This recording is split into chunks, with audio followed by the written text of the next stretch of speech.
Thanks.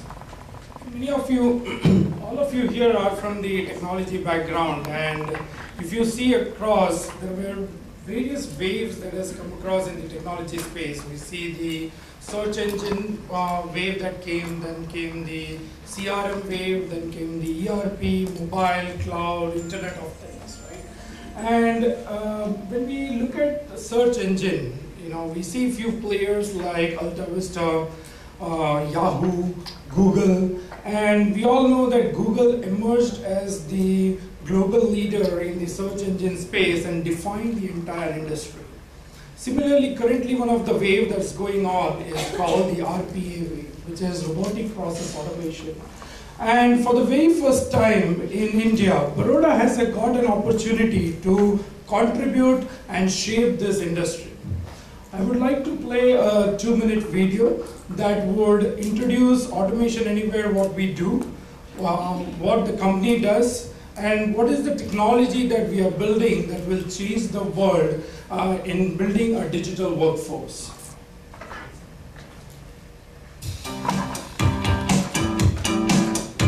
Here you are, and here are your coworkers, on every floor in your company, in every office, around the globe.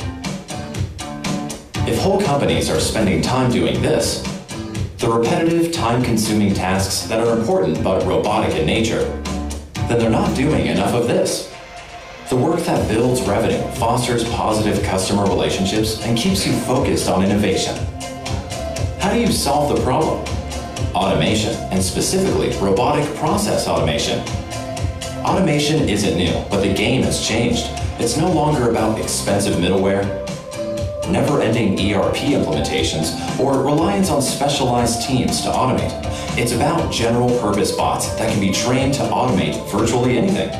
Automation Anywhere RPA unleashes these software. Really super world-class. When we get a comparison with such a large scale, and when Mr. Joy mentions that Automation Anywhere would be the largest employer in terms of automating this employment, I think that deserves a big round of applause for them. Really well.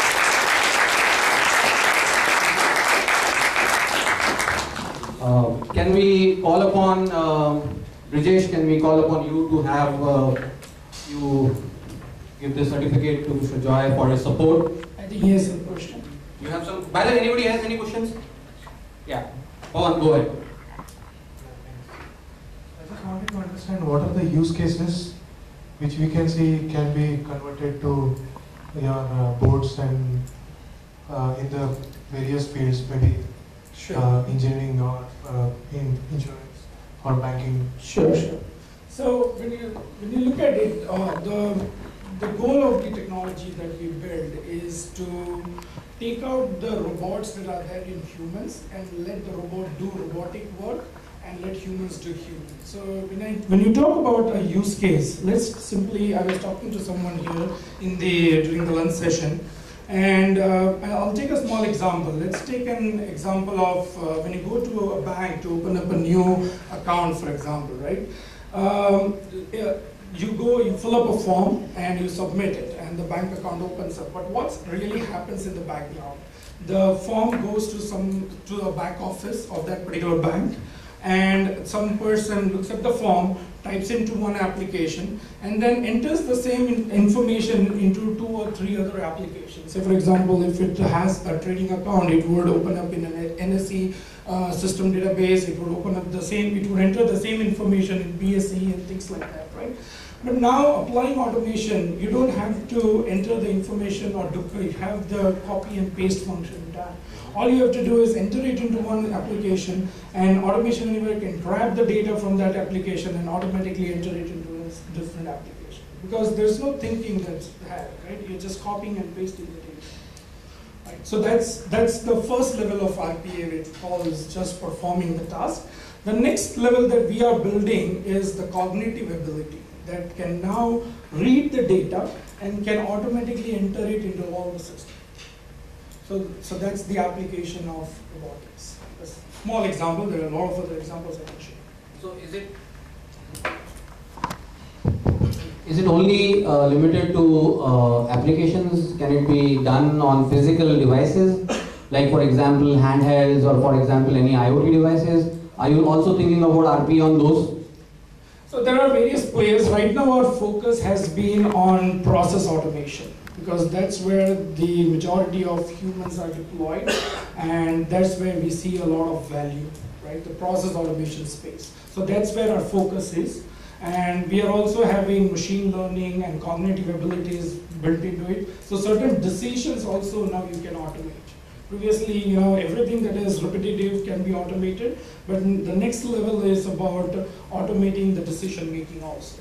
So that's where we are working towards. Okay. Can I also ask, guys, can I ask one more question to him? So are we using some kind of standard tool or you have built your own tools to do this? Yeah, so this is completely built in-house, so it's completely proprietary application of ours, so it's completely proprietary. Awesome. Thank you. One more question, Pawan. Should we allow? Yeah. I think we have time. Thanks. So, when we talk about cognitive, right? So there will be a lot of risk also associated with it, right? Because you are giving something to a system to handle which a human would have handled based on different situations, right? So what are those risks and how we think we'll be able to mitigate those? Yeah, right. So the technology or the goal that we have or what we believe in that humans and machines should work together.